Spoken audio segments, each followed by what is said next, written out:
নমস্কার বন্ধুরা, অলৌকিকের আরও একটা রহস্য রোমাঞ্চকর এপিসোডে তোমাদের সবাইকে স্বাগত জানাই। বন্ধুরা, একটা নির্জীব নিষ্প্রাণ বস্তু যখন জীবন্ত হয়ে ওঠে তার ফল হয় খুবই মারাত্মক। মানুষের সুখ শান্তি রাতের ঘুম পর্যন্ত হারাম করে দেয়। এমনই একটা পাথরের কথা বলবো আজ, কিভাবে একের পর এক মানুষ তার কবলে পড়ে ক্ষতিগ্রস্ত হয়েছে। ঘটনাটি শেয়ার করেছে দীপঙ্কর। অসংখ্য ধন্যবাদ তোমাকে ঘটনাটি শেয়ার করার জন্য।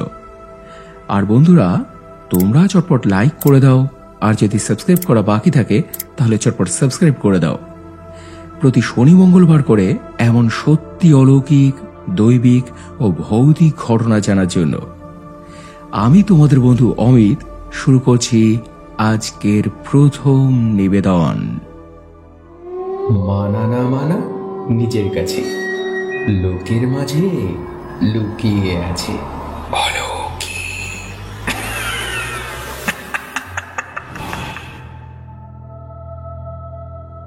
দাদা, আমি কৃপাখালী থেকে দীপঙ্কর।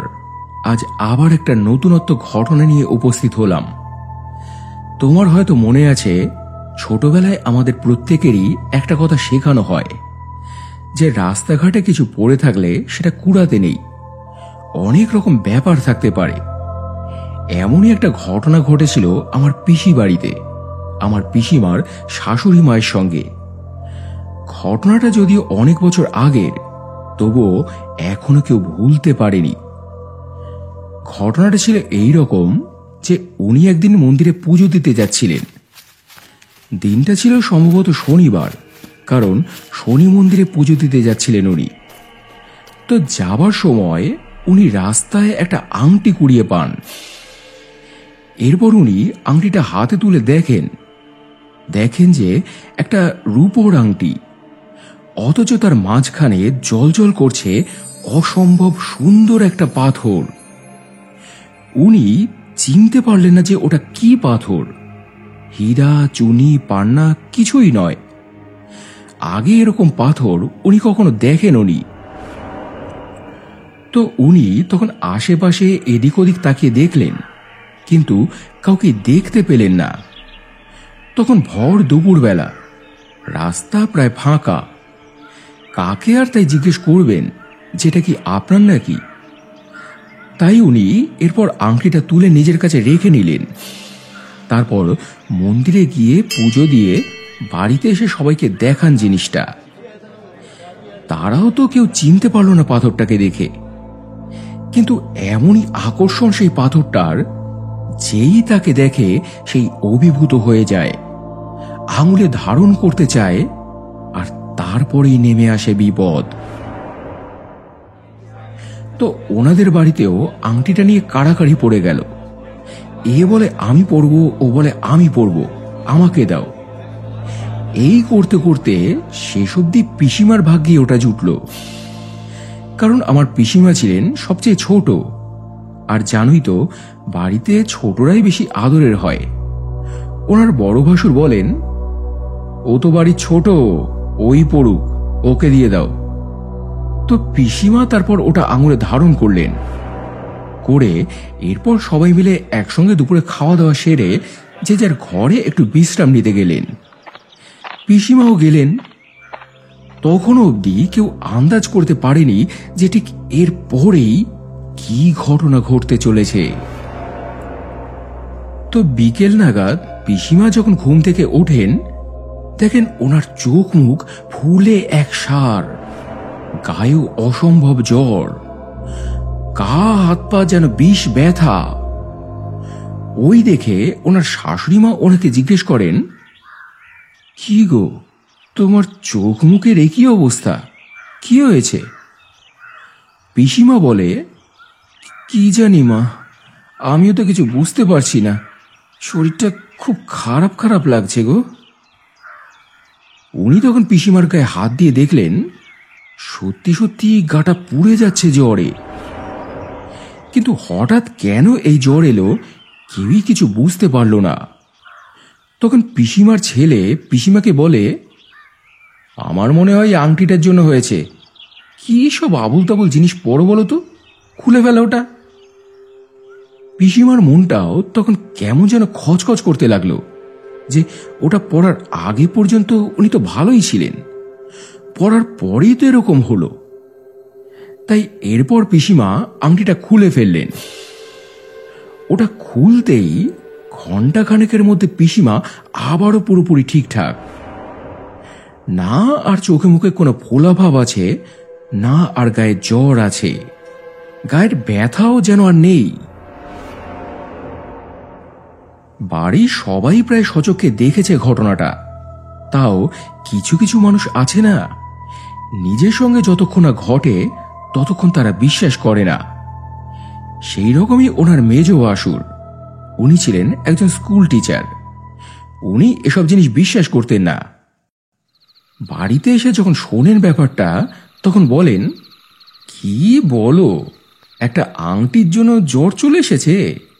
এত ক্ষমতা একটা আংটির? দাও তো দেখি আমাকে আংটিটা, একদিন আমি পরে দেখি কিছু হয় কিনা আমার, দাও। তো এরপর আংটিটা নিয়ে উনিও পড়লেন। সেদিন অবশ্য ওনার সঙ্গে কিছু হয়নি, দিব্যি রাতে খাওয়া দাওয়া করে ঘুমোলেন। রোজ যেমন ওঠেন সেদিনও উঠলেন সকালেই। তখনও উনি পুরোপুরি সুস্থ, এমনকি যখন স্কুলে বেরিয়ে গেলেন তখনও সব ঠিকঠাক। বেরোনোর সময় বলেও গিয়েছিলেন বাড়িতে, কই কাল রাত থেকে তো এটা পড়ে আছি আঙুলে, কিছুই তো হলো না এখন অবধি। যত সব ধারণা তোমাদের। বাড়ির লোকেরাও দেখলো সত্যিই তো, তাহলে বোধহয় পিসিমার অন্য কোনো কারণে জ্বর এসেছিল। তো এরপর উনি স্কুলে গিয়ে যখন ক্লাস নিচ্ছিলেন তখন থেকেই ওনার শরীরটা একটু একটু খারাপ হতে শুরু করে। যখন স্কুল ছুটি হয় তখন ওনার এমন অবস্থা যার বাড়ি ফেরা ওনার পক্ষে সম্ভব হচ্ছিল না। চোখ মুখ লাল হয়ে গায়ে ধুম জ্বর। হঠাৎ করে কেন এই জ্বর এলো উনি তো বুঝতে পারলেন না। শেষমেশ ভেবে দেখলেন যে তাহলে কি ওই আংটির জন্য এটা হলো।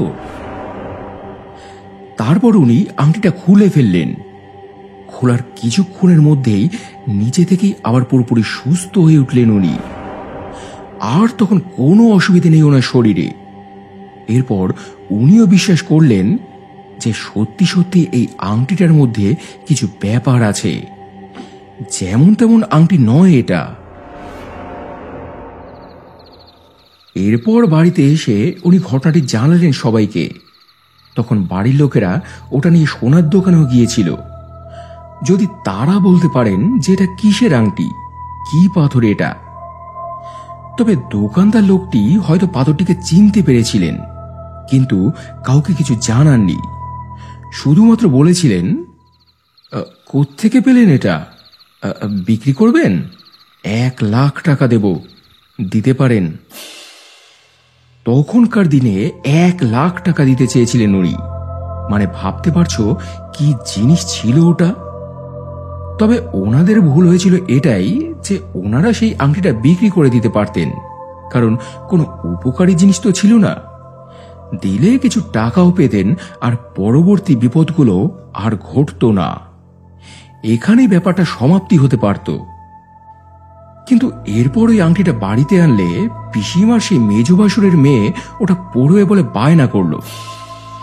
মেয়েটা তখন কলেজে পড়ে। ওকে তখন বাড়ির সবাই বোঝালো, দেখ আংটিটা কোনো মামুলি আংটি নয়, এটা তো ভালোই বুঝতে পারছিস, তাও তুই এটা পড়বি? যদি শরীর টরীর খারাপ হয় তখন কি করবি? না না, দরকার নেই এটা তোর পড়ার। কিন্তু মেয়েটা তো নাছোড়বান্দা, পড়বেই ওটা। তখন ওকে বাড়ি থেকে বলল, ঠিক আছে, এত যখন পড়ার ইচ্ছা পড়, কিন্তু একবার যদি একটুও শরীর খারাপ লাগে সঙ্গে সঙ্গে খুলে ফেলবি এটা, আর পড়বি না। তো এরপর মেয়েটা তাতে রাজি হয়ে গেল। কলেজে যাওয়ার সময় রোজ ওই আংটিটা ও পরে যেত, এসে আবার খুলে ফেলত। বান্ধবীদের কাছে যেন ইমেজটা বেড়ে যায় যে দেখ দেখ, 1,00,000 টাকার আংটি পরেছি আমি, আছে তোদের কাছে? তো ক্লাসের মাঝে মাঝে যখনই ও শরীরটা খারাপ লাগতো সঙ্গে সঙ্গে ওটা খুলে ফেলতো, আবার পরে পড়তো। এইভাবেই চলছিল। বাড়ির কাউকে ও কিছু বুঝতে দিত না, কারণ যদি বলে যে আমারও মাঝে মাঝে শরীরটা খারাপ করে, তাহলে আর কেউ ওকে পড়তে দেবে না ওটা। তো এমন করতে করতে শেষ অবধি দেখা গেল যে মেয়েটা একটা কঠিন রোগে আক্রান্ত হয়ে পড়ল। সারাটা শরীর রক্তশূন্য ফ্যাকাশে হয়ে উঠেছিল মেয়েটার। তারই সঙ্গে সঙ্গে হাতে পায়ে গাঁটে গাঁটে অসম্ভব ব্যথা। চোখ মুখ গর্তে ঢুকে যেন চেনাই যেত না মেয়েটাকে। বাড়ির লোকেরা তখন ওকে অনেক বকাঝকা করে যে কতবার করে বারণ করা হয়েছিল ওটা পড়তে। কারোর কথা না শুনে সেসব রোগ বাঁধিয়ে বসেছে। তো যাই হোক, এরপর ওনারা মেয়েটাকে ডাক্তার দেখানো শুরু করে। একের পর এক ডাক্তার সব ফেল হয়ে যায়। ট্রিটমেন্ট তো দূরের কথা, রোগটাই কেউ ধরতে পারছিল না। শেষমেশ ওকে ব্যাঙ্গালোর পর্যন্ত নিয়ে যাওয়া হয়েছিল। তখনকার দিনে দাঁড়িয়ে কয়েক লাখ টাকা খরচা করেছিল মেয়েটার জন্য। তো অনেক চেষ্টা করে মেয়েটাকে সুস্থ করে তারা বাড়িতে ফিরিয়ে আনলো। ওখানকার ডাক্তাররা একটাই কথা জানিয়েছিলেন যে ওকে কখনো রোদে বেরোতে দেবেন না, না হলে কিন্তু আবারও রোগটা চাড়া দিতে পারে। তো বাড়িতে আসার পর মেয়েটা এমনি ভালোই ছিল, আর কোনো অসুবিধে নেই। দুবেলা ওষুধ চলতো। কিন্তু সমস্যাটা দাঁড়ালো আবার যখন কলেজে যাওয়া শুরু করলো।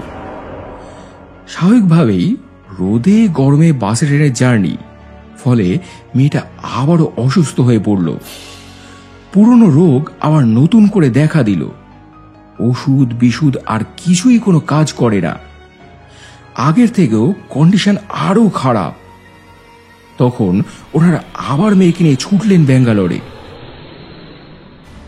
কিন্তু এবার ডাক্তাররা সবাই হাত তুলে দিলেন। বলেছিলেন, আগেই তো বলা হয়েছিল রোদের থেকে মেয়েকে সাবধানে রাখতে, এখন আর আমাদের কিছুই করার নেই, আমাদের হাতের বাইরে চলে গিয়েছে ব্যাপারটা, সরি।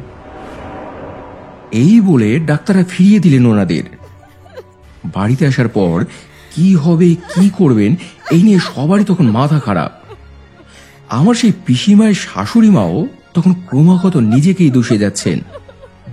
সবই হয়েছে আমার জন্য। কেন সেদিন ওই অপয় আংটিটাকে আমি কুড়িয়ে আনতে গেলাম? কেন ফেলে দিয়ে এলাম না ওটাকে?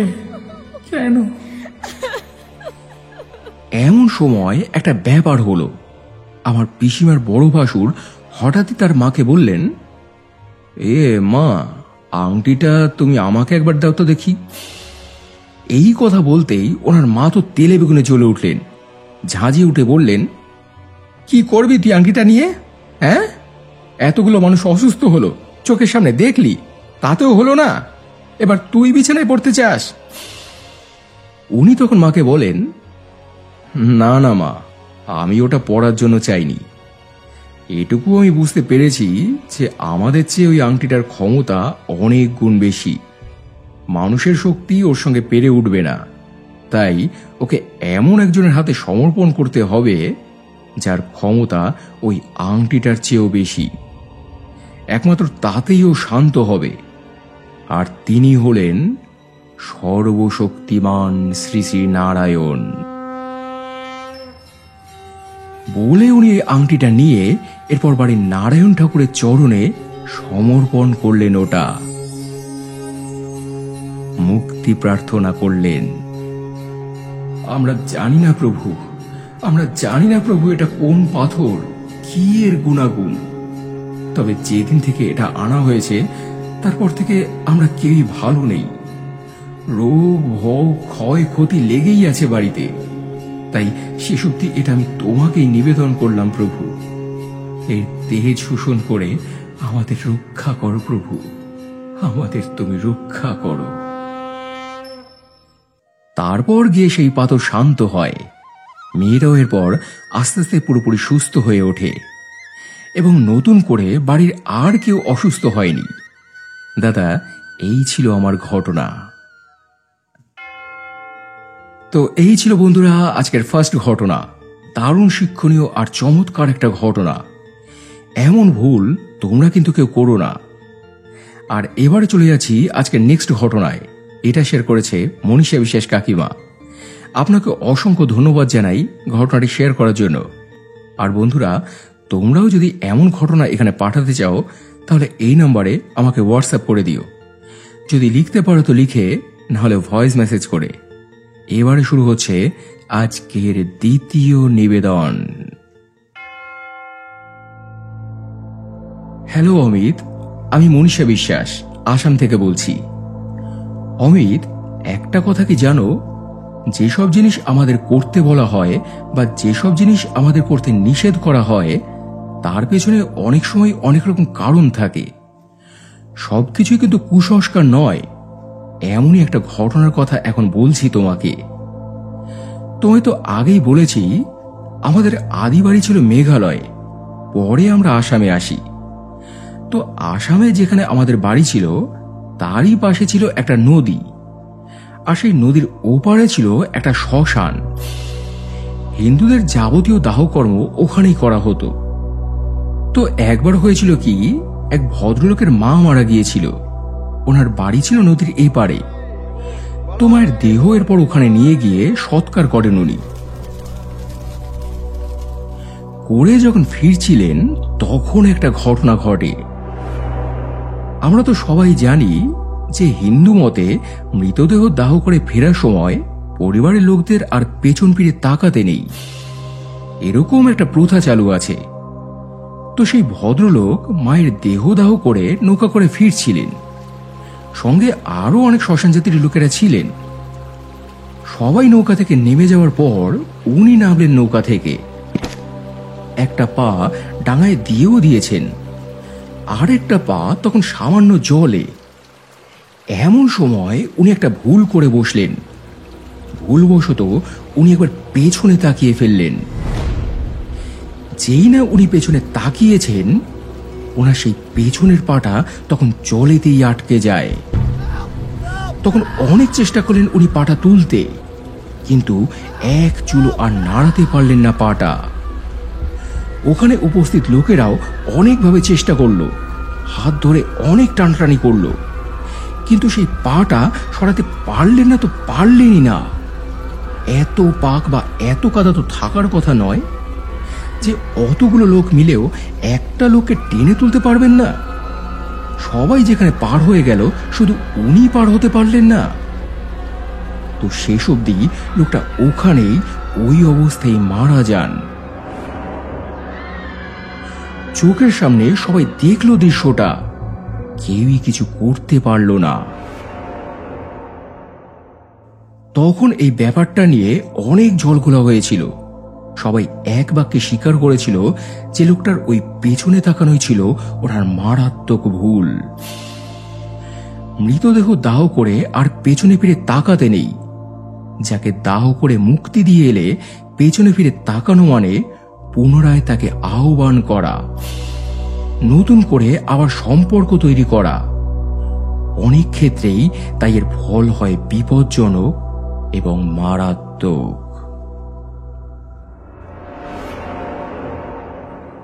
তো এই ছিল বন্ধুরা আজকে সেকেন্ড ঘটনা। ছোট হলেও এটাও কিন্তু বেশ সাংঘাতিক একটা ঘটনা। তো আজকের ঘটনাগুলো তোমাদের কেমন লাগলো কমেন্ট করে জানিও, আর বেশি বেশি করে শেয়ার করো যাতে এরকম ভুল কেউ যেন না করে। আর এবারে গত এপিসোডে রোহিণী মালিক লিখেছে, তোমার গলে ঘটনাগুলো খুব সুন্দর হয়ে ওঠে, রাতে ঘুমানোর ওষুধ হয়ে গেছে অলৌকিকের ঘটনা। আরাধ্যা সামন্ত লিখেছে, দাদা আমার নামটা পড়ে শুনিও। আমার নাম আরাধ্যা সামন্ত। ঘটনা শোনার আগেই বলছি, জানি খুব ভালো হবে, আর এটাও জানি তোমার মতো সুন্দর করে কেউ বলতে পারবে না। না না, তেমনটা নয়, চেষ্টা করলে সবাই সব পারে। মনীষা বিশ্বাস লিখেছে, তোমাকে অনেক ধন্যবাদ আমার ঘটনা বলার জন্য। চিত্রা দেবনাথ লিখেছে, সত্যি মৃত্যুর আগে এমন অনেক হিংস পাওয়া যায় যা আমরা বুঝি না। গীতাদি লিখেছে, তুমি একবার আমাকে দিদি বলে সম্বোধন করবে? একবার কেন দিদি, 1000 বার বলবো। আমার গীতাদি। এছাড়াও কমেন্ট করেছ সাগর শর্মা, মালবিকা, অরবিন্দ বড়াল, সুপ্রিয়া দাস, সোহিনী বক্সি, পায়েল ব্লগস, আবুল হোসেন, মায়াদি, কাকুলি পাত্র, মৌসুমী মুখার্জি, আশিস কোলে, সুদেশা সিংহা রয়, অর্কপ্রভ নস্কর, মিঠুন পাল, গণেশ ঘোষ, সুমিতাদি, অমিতা ঠাকুর, স্বপ্না বাজাল, রূপসী গাঙ্গুলি, পিয়ালি সরকার সহ অসংখ্য অসংখ্য প্রিয় বন্ধুরা, তোমাদের প্রত্যেককেই অসংখ্য অসংখ্য ধন্যবাদ আর বুক ভরা ভালোবাসা জানিয়ে আজকের এপিসোড এখানে শেষ করছি বন্ধুরা। আবার দেখা হবে মঙ্গলবার রাতে মা মেয়ের টানাপোড়েনের একটা ঘটনা নিয়ে। সবাই খুব ভালো থেকো আর ভালোবাসা নিও। ধন্যবাদ।